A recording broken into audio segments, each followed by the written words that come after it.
আসসালামু আলাইকুম। আশা করি সবাই অনেক ভালো আছেন। আল্লাহ পাকের অশেষ রহমতে আমি অনেক ভালো আছি। আজকে আমি আপনাদেরকে দেখাবো আমার যে বিগ বস বেগুনের জমিটা আছে।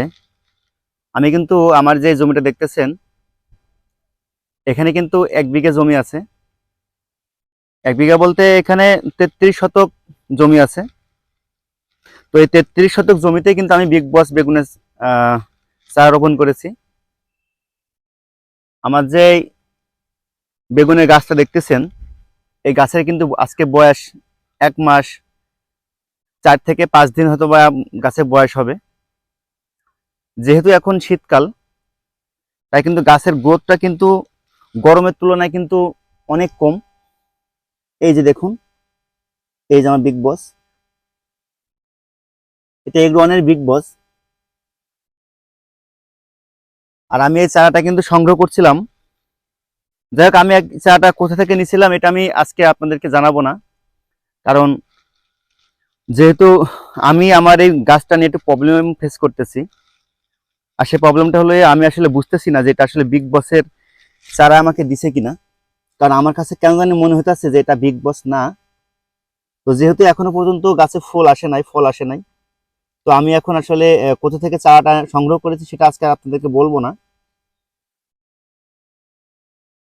তো যেটার জন্য আসলে মূলত আজকে ভিডিওটা করা, সেটা হচ্ছে আমি এই মাত্র স্প্রে করলাম আমার বিগ বস বেগুনে। আর স্প্রেটা হচ্ছে আমার গাছে কিন্তু খুব বেশি না, তবে মোটামুটি সাদা জাব এবং কিছু মাকড়ের আক্রমণ আছে। তো যার কারণে আমি আসলে ভার্টিমেগ এবং মানে ভার্টিমেগ দিয়েছি আমি মূলত লাল মকরের জন্য, আর উলালা দিয়েছি সাদা জাবের জন্য। তো আমার যে বেগুনের জমিটা আপনারা দেখতে পারতেছেন, এই বেগুনের গাছের আমার সব থেকে মানে যেটা সন্দেহজনক আমার কাছে মনে হলো, এবং আমি কেন বললাম যে এটা আসলে বিগ বসের চারা কিনা আমি আসলে বুঝতেছি না, তার মূল কারণ হচ্ছে আমার এই বেগুন গাছে কিন্তু প্রচুর পরিমাণে কাঁটা চলে এসছে।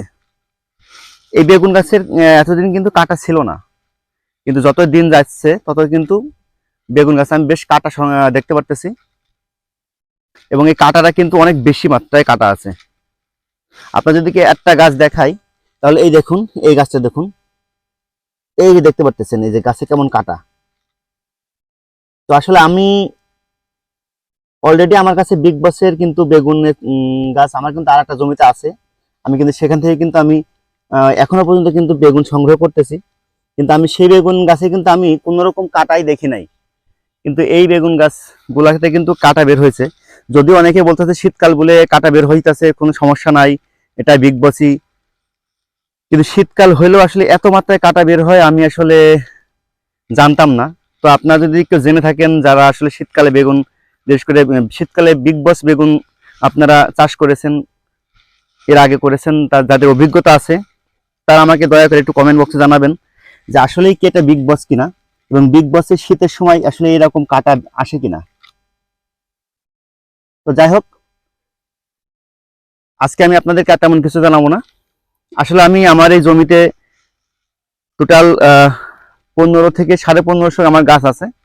যদিও আমি চাইলে এখানে আসলে আমার 2000+ গাছ আমি রোপণ করতে পারতাম, তবে আমি কিন্তু অনেক ফাঁকা ফাঁকা করে আপনি কিন্তু চারাগুলো রোপণ করেছি। আপনাদেরকে যদি জানাই আমি, তাহলে এই দেখুন, আমি যে সামনে যেই আমাদের মালচিং এর যে আপনি বেড দেখতে পাচ্ছেন, একটা বেড থেকে কিন্তু আর একটা বেডের দূরত্ব কিন্তু আমি 4 ফিট দিয়েছি। এবং মাঝখানে যে আপনার ইয়েটা দেখতে পাচ্ছেন, ড্রেনটা, এই ড্রেনটা কিন্তু 3.5 ফিট, 3 ফিট প্লাস আছে। এবং এই যে আপনার আমার যে মালচিং পেপার দেখতেছেন, এই যে ইয়েটা বেডটা কিন্তু 1.5 ফিটের একটু বেশি আছে। এবং চারা থেকে চারা, এই যে চারা থেকে চারা দূরত্ব কিন্তু আমি 2 ফিট, কোন জায়গায় 1.5 ফিট, মানে সরি 2 হাত, কোন কোন জায়গায় 1.5 হাত এরকম দিয়েছে। আর এই যে আপনার আমার যে খুঁটাগুলো দেখতেছেন গাছে দিয়েছি বাঁশের, এটা হাইটে আছে আপনার 2.5 হাত। মানে আমি একটু বেশি বড় দিয়েছি, কারণ আমি যেহেতু বিগত দিনে কিন্তু আমি বেগুন রোপণ করেছিলাম বিগ বস, তো সেখানে কিন্তু আমি এরকম বড় খুঁটা দিয়েছিলাম, যাতে করে বেগুন গাছ বিগ বস কিন্তু বেশ লম্বা হয় এবং ঝাপটালো হয়, তো যে কারণে আমি আসলে একটু বেশ বড়ই করে দিছি। আর এখানে আমার টোটাল 15 থেকে 15.5 সমান গাছ আছে। আর এই দেখুন এখানে কিন্তু মোট 3টা কিন্তু লাইন আছে। এই দেখেন এই একটা লাইন সার আছে, সার।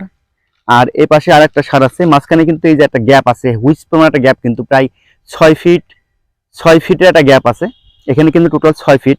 এখানে এই গাছ থেকে এই গাছের কিন্তু দূরত্ব 6 থেকে 6.5 ফিট। আমি এতটা ফাঁকা রেখেছি যাতে আসলে ঘোরাফেরা করতে, চলাফেরা করতে যদি একটু সুবিধা হয়, সে কারণে কিন্তু আমি এতটা কিন্তু ফাঁকা ফাঁকা রেখেছি। যদিও আমি কিন্তু চাইলেই আমার এই বেগুনের ক্ষেতে আমি কিন্তু আরো 5 থেকে 700 চারা কিন্তু বেশি লাগাইতে পারতাম, কিন্তু আমি কিন্তু লাগাই নাই। এই দেখুন এদিকেও কিন্তু এরকম ফাঁকা রেখেছি। আর এই যে পাশে দেখতেছেন, এই পাশে কিন্তু আমার শেষ যে সারটা আছে সেই সারটা। তো আমার আসলে বেগুন গাছের গ্রোথ তো অনেক ভালো, স্বাভাবিকের তুলনায় বেশ ভালো গ্রোথ আছে, কারণ আমি সর্বোচ্চ চেষ্টা করি গাছের পরিচর্যা করার, এবং যখন যেটা লাগে তখন সেটা দেওয়ার চেষ্টা করি। আমি 16 বোরন, তারপর আপনার কিছু আপনার ছত্রাকনাশক, ভিটামিন, মানে আমি এরকম সবসময় স্প্রে করি। আর এগ্রোয়ানের যে শিডিউল স্প্রে আছে আমি সেটাও ফলো করি। তবে আমি এগ্রোয়ান থেকে আসলে মূলত ওষুধ নিই না, আমি ওষুধ নিই আমার নিকটবর্তী যে সমস্ত দোকানগুলো আছে, কীটনাশকের দোকান, সেখান থেকে নিই, শুধুমাত্র গ্রুপগুলো ঠিক রেখে। তো আপনারা যারা বিগ বস চাষ করেন, বা আপনারা যারা রাইট নাও আপনাদের বিগ বস গাছ আছে আমার মতন এরকম 1 মাস 1.5 মাস বয়সের, তারা আমার একটু জানাবেন দয়া করে যে আপনাদের গাছে কাটা বের হয়েছে কিনা, পাতাতে কাটা আছে কিনা। তো সবাই ভালো থাকবেন, আর অবশ্যই আমার চ্যানেলটা সাবস্ক্রাইব করবেন, আমার ভিডিওটা ভালো লাগলে লাইক করবেন। আর যদি আমাকে কোনো কিছু সাজেশন দিতে চান, বা কিছু জানাতে চান বা জানতে চান, তাহলে অবশ্যই আমার কমেন্ট বক্সে আপনাদের মতামত জানিয়ে যাবেন। সে পর্যন্ত সব ভালো থাকবেন, সুস্থ থাকবেন। আল্লাহ হাফেজ, আসসালামু আলাইকুম।